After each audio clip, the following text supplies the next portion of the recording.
வைர நெஞ்சம் வைர நெஞ்சம்.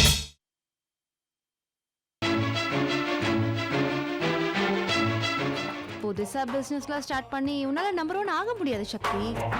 0 ஆயிடுவேன். அதனால்தான் நான் சொல்றது கேளு. பாவம் கஷ்டப்படுறீங்க, எனக்கும் சங்கடமா தான் இருக்கு. கொஞ்சம் பணம் தரேன், வேணா நீங்க 2 பேரும் பொட்டு கடை வச்சு பழிச்சுக்கிறீங்களா? இந்த இடத்த வாங்கி உன்னை சிக்க வைக்கணுங்கிறது தான் என் பிளான். என் கணக்கு தப்பாம வலையில விழுந்து நீ ஏன் மாட்டிக்கிட்ட?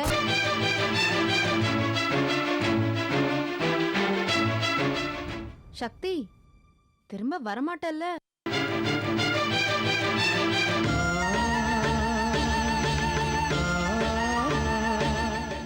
சக்தி ஏன் இப்படி உட்கார்ந்திருக்கா?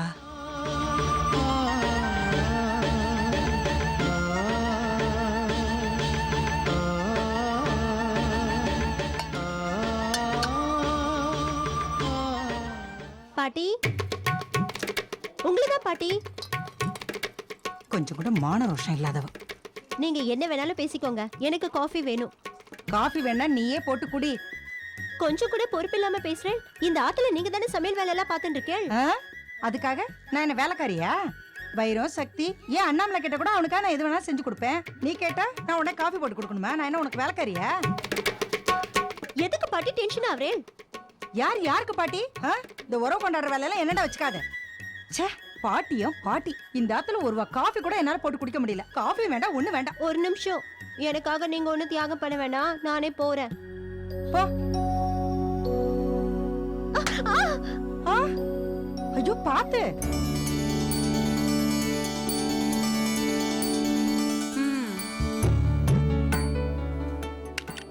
பாத்தீங்களா, இந்த பேத்தி மேல பாசம் இருக்கு. இதுக்குதான் தா ஆடாட்டாலும் தசாதான் ஆடுன்னு சொல்லுவாங்க. அதெல்லாம் ஒண்ணு இல்ல, சும்மா நீயே கற்பனை எல்லாம் பண்ணிக்காத. யார் தடுக்கி விழுந்தாலும் இந்த மனசு பதறதான் செய்யும். பதறும் பதறும், நாங்களும் பார்த்து தானே இருக்கோம்.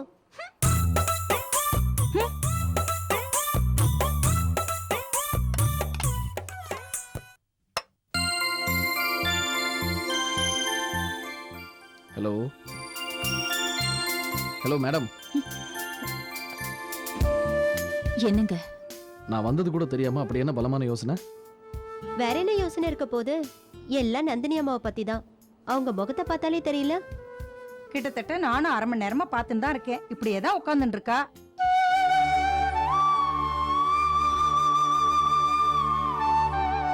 நந்தினிய நானும் சின்ன வயசுல எப்படி இருந்தோம்?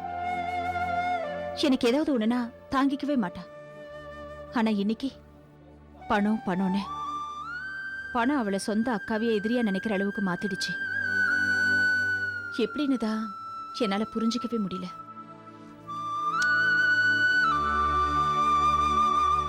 நந்தினியோட பேராசைக்கு அவளை மட்டும் குத்த சொல்லி பிரயோஜனம் இல்ல. ஆனந்தும் சித்தியும் கூட ஒரு காரணம் தான். இல்லங்க, யாரையும் குத்தம் சொல்லி எந்த பிரயோஜனமும் இல்ல. கூட பிறந்த அக்காவையே பழி வாங்க துடிக்கிறானா, அவளோட மனசு கல்லு தானே. எப்படி பிளான் பண்ணிருக்கா பாருங்க. இடத்துக்கு அட்வான்ஸ் கொடுத்தது நாம. இதை எப்படியோ தெரிஞ்சுக்கிட்டு 1 லட்சம் ரூபாய் அதிகமா தரேன்னு சொல்லி அந்த இடத்த வாங்கியிருக்கா. நம்ம கம்பெனி கெட்ட பேர் எடுக்கணுமா? எப்படி யோசிக்குது பாருங்க அவ புத்தி.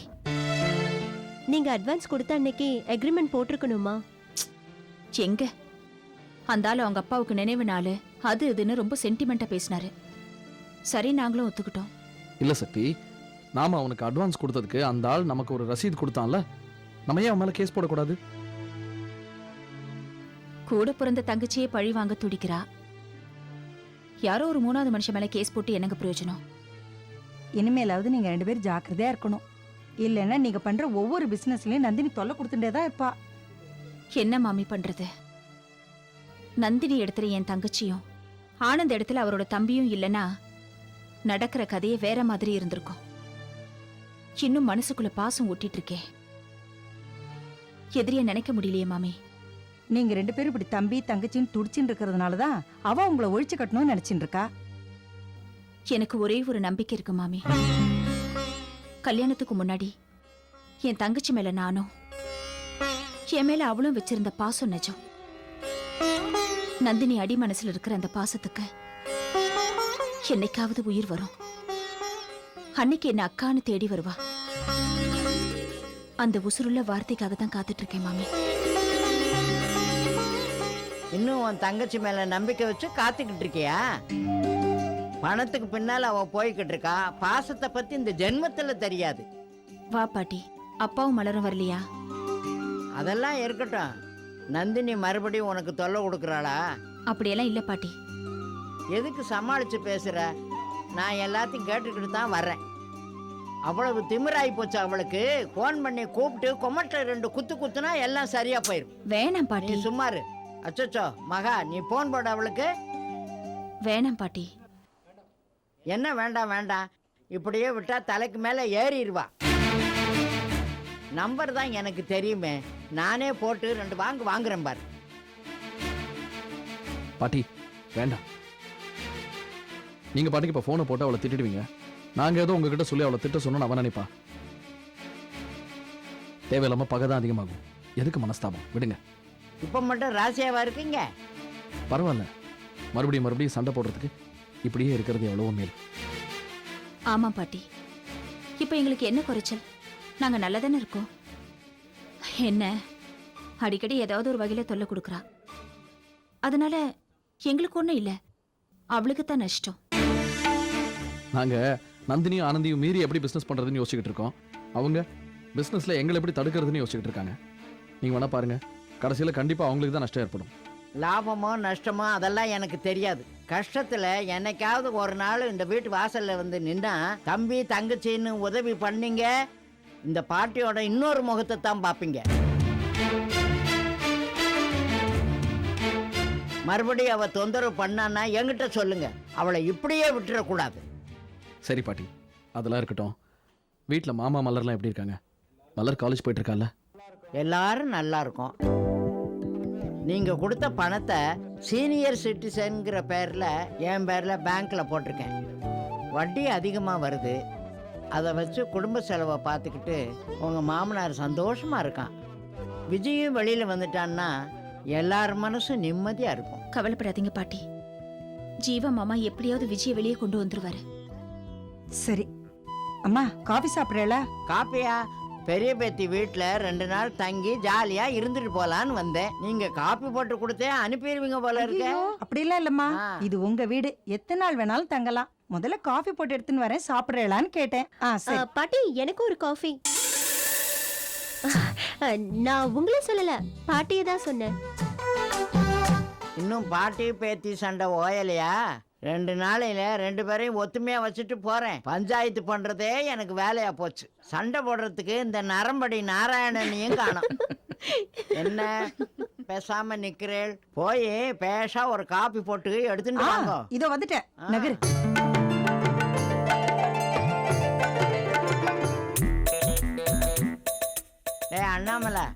அண்ணாமலை வாடா. வந்துட்டேன். ஆமா, என்ன வர வர மரியாதை தேயுது? உனக்கு என்ன மரியாதை வேலை இருக்கு? சரி எது கூப்பிட்டீங்க அதை சொல்லுங்க. இன்னைக்கு சமையல் நீ தான் பண்ற. மாமி சமையல்ல உப்பு சப்பே இல்லடா. கேட்கறது காது குளிர்ச்சியா தான் இருக்கு. இருந்தாலும் உங்க பிளான் என்னன்னு எனக்கு தெரிஞ்சு போச்சு. இந்த அண்ணாமலையை 4 செவத்துக்குள்ளார சமையல் ரூம்ல அடைக்கணும்னு பாக்குறீங்க. அது முடியாது. இப்போதைக்கு இந்த வீட்டை பொறுத்த வரைக்கும் நான் ஒரு டிரைவர். ஆபீஸ் வீடு, வீடு office. This is my duty. நீ ஆபீஸுக்கு எதுக்கு போற தெரியுமா? எதுக்கு? அந்த அச்சச்சோ மகாவை பார்த்து ஜொல்லு வடிக்கிறதுக்கு. இவ்வளவு வயசானாலும் குறும்பு போல உங்களுக்கு. நான் இருக்கிற வரைக்கும் நீ தாண்டா சமையல் பண்ணணும். இத பாருங்க, நான்லாம் சமைக்க முடியாது. ஏன் மாமி சமைச்சா ஆகாதா? இல்ல மாமிக்கு சமைக்க தெரியாதா? என்னது, மாமிக்கு சமைக்க தெரியாதா? தெரியாதா இல்லம்மா, தெரியாதா அப்படி கேட்டமா நானு. யாருமா சொன்னது நேக்கு சமைக்க தெரியாதுன்னு? அண்ணாமலைதான். எது பாட்டி? இதுதான் பிள்ளைய கிள்ளி விட்டு தொட்டில ஆட்டுற கதையா? இப்படிதான் ஒரு வார்த்தை எல்லாரும் வயிற்றுல மாட்டிக்கிட்டு சின்ன பின்னம் ஆகுது. ஒரே டமாச்சு. இங்க சக்தி வீட்டுல உங்க எல்லாரோடையும் இருக்கிறதா எனக்கு ரொம்ப சந்தோஷமா இருக்கு. பாட்டி, நந்தினி அம்மா இந்த வீட்ல இருந்தா எப்படி இருக்கும்? அவ பேரை சொல்லாத, மனுஷி அவ. நந்தினி இந்த வீட்டுல இருந்தான்னா இருக்கிற கொஞ்ச நஞ்ச நிம்மதியும் போயிரும். பாட்டி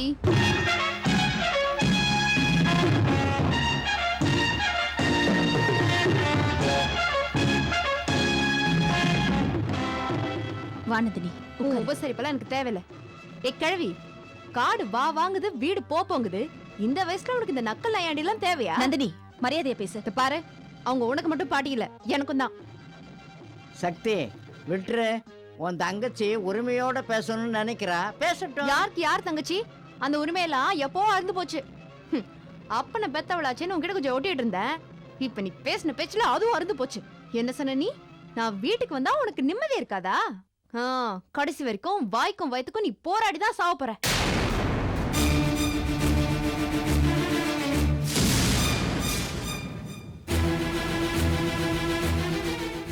எவ அவ?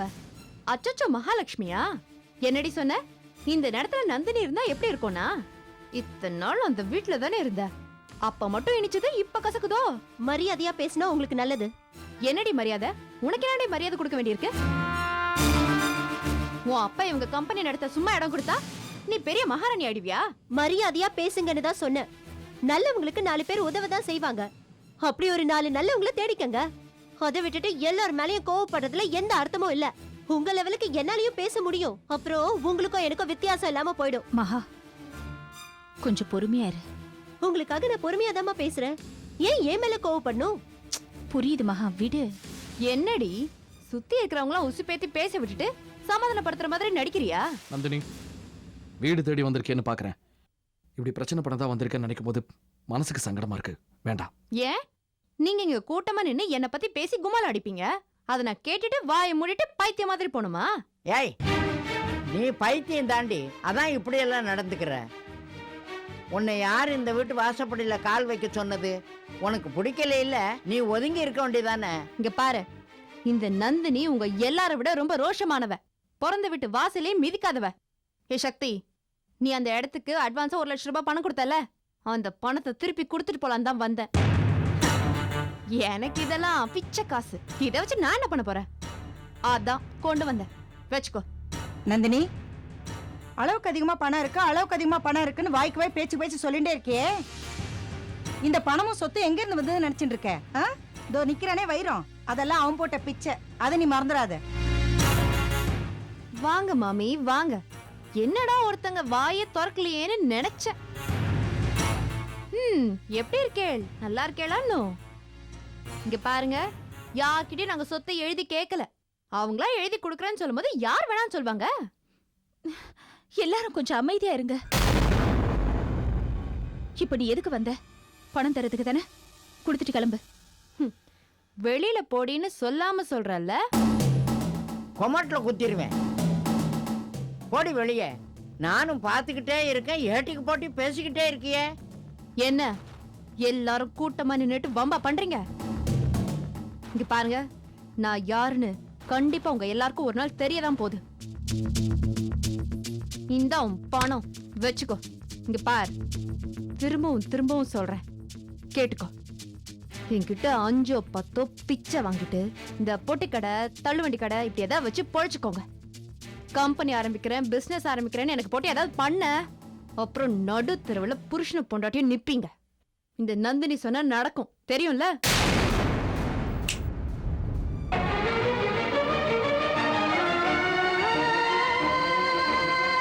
பாத்தியா பாட்டி, நான் என்ன சொல்லிட்டேன்னு இப்படி எல்லாம் பேசிட்டு போறா? எனக்கு எதிரியா பாட்டி இவ? அவ கிடக்குறா புத்தி கட்டவ. யாரு யாரு காலில் விழப்போறான்னு அப்புறம்ல தெரிய போகுது. நீ கவலைப்படாத சக்தி.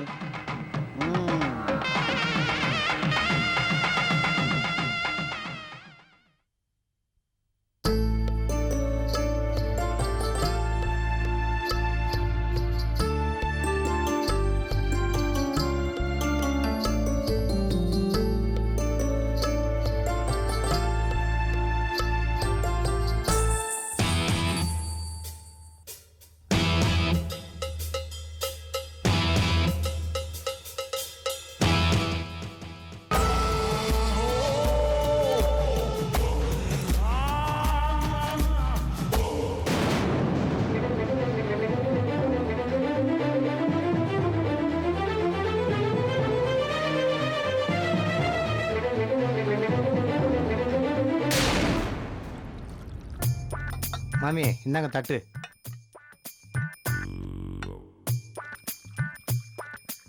திருவாரூர் தேர் மாதிரி அப்படியே உருண்டு வர பட்டன் வர தெரியாதா? சேர் உடையாம உட்காரு. அவளை ஏதாவது வம்பு இழுக்கலன்னா உனக்கு தூக்கமே வராது. ஆமா, சோளக்காட்டு பொம்மை மாதிரி இருந்துட்டு எதையாவது சொல்லிண்டே இரு. சீக்கிரம் பரமாறு. ஆமா, எங்க சக்திமாவை காண? ஆமா, எங்க அவ? இல்ல நான் கூப்பிட்டேன், நீங்க போங்க வரேன்னு சொன்னா இன்னும் வரல. சக்தி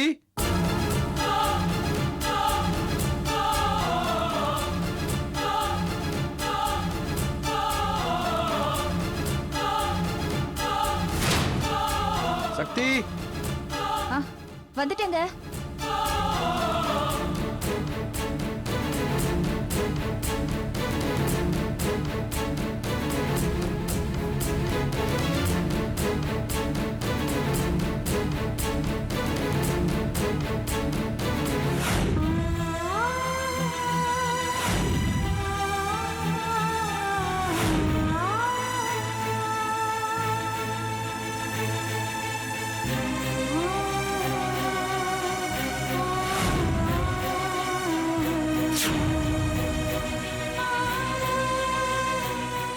சக்திமா வராங்க.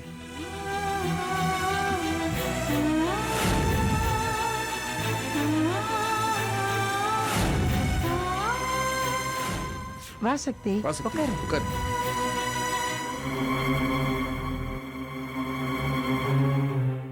சக்திமா, சமையல் பொறுப்பெல்லாம் மாமி ஏத்துக்கிட்டு ஒரு வேலை பண்றது இல்ல. பரிமாறல இருந்து எல்லாம் எடுத்து வைக்கிற வரைக்கும் நான் தான் பண்ணிட்டு இருக்கேன். பாத்தீங்கல்ல? இவன் பெரிய கலெக்டர் உத்தியோகம் பாக்குறான். அதை பார்த்துட்டு இந்த வேலையெல்லாம் செய்யறதுக்கு ரொம்ப கஷ்டமா இருக்குல்ல? பேந்த நிக்காத, சீக்கிரமா பரிமாறு. பரிமாறவா? முதல்ல நீங்களே போட்டுங்க, அப்புறம் நான் தொட்டுறேன்னு திட்டுவேன். நீ சாப்பிடு மகா.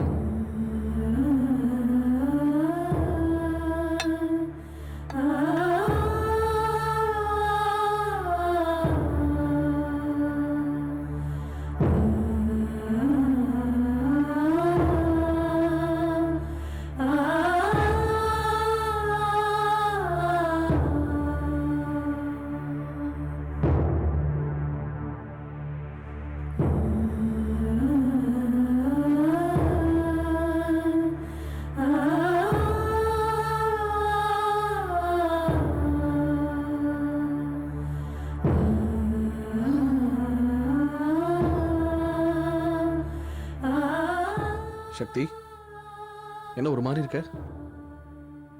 ஒன்றும் இல்லைங்க, நான் நல்லா தான் இருக்கேன். சரி சாப்பிடு. இல்லைங்க, எனக்கு பசிக்கல. அண்ணமலை, எல்லாரும் சாப்பிட்டு முடிச்சதுக்கு அப்புறம் எனக்கு பால் மட்டும் கொடு. சக்தி, கொஞ்சமாச்சு சாப்பிடு, வெறுவைத்தோட இருக்க கூடாது. மாமி, நீங்க சாப்பிட்டு போய் படுங்க. பாத்தியா மகா, மாமியோட சமையல்னா எல்லாரும் பயப்படுறாங்க பாரு. என்னத்துக்கு உங்க சண்டைக்கு எடுக்கிற? எங்க ஒரு சப்போர்ட்டுக்கு தாம்மா. ஐயோ, நல்ல சொல்லணுமா சட்னியை தட்டை ஓட்டாயிர போகுது. சக்தி முகம் ரொம்ப டல்லா இருக்கே, சாப்பிடாம வேற போறா. என்னாச்சு? முதலாளி என்னாச்சு? இல்ல போதும் எனக்கு. அது வேற ஒண்ணும் இல்ல. சக்தியம்மா சாப்பிடல, அதனாலதான் ஐயா பாதியில எந்திரிச்சு போறாரு. அப்படிலாம் ஒண்ணும் இல்ல, உண்மையிலுக்கே போதும்.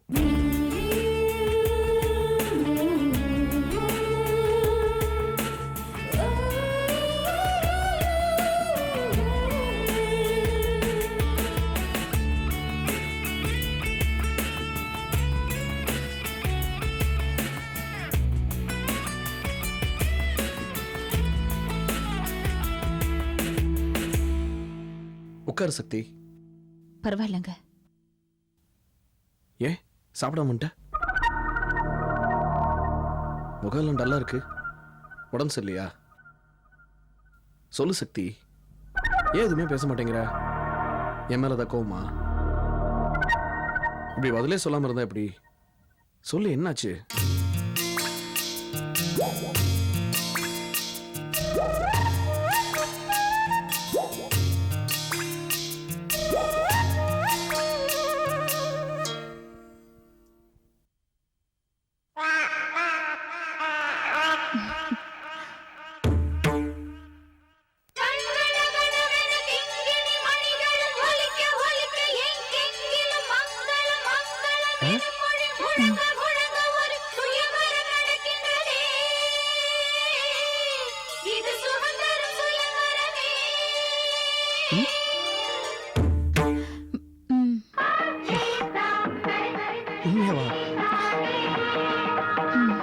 ஐயோ என்னால் நம்பவே முடியல.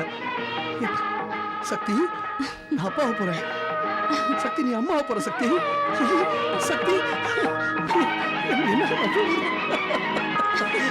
சக்தி, நம்ப முடியல சக்தி. எனக்கு ரொம்ப சந்தோஷமா இருக்கு சக்தி. உங்க பையனுக்கு வலிக்க போகுது. பையன் எப்படி முடிவு பண்ண? நமக்கு மாமா தான் குழந்தைய வந்து பிறப்பாரு. நம்ம பையனுக்கு பேரு கூட முடிவு பண்ணிட்டேன், மாணிக்க விநாயகம். இந்த சந்தோஷமான விஷயத்த உங்ககிட்ட தான் முதல்ல சொல்லணும்னு சாப்பிடாம எந்திரிச்சு வந்தேன். தேங்க்ஸ் சக்தி, ரொம்ப தேங்க்ஸ். சந்தோஷமா இருக்கு.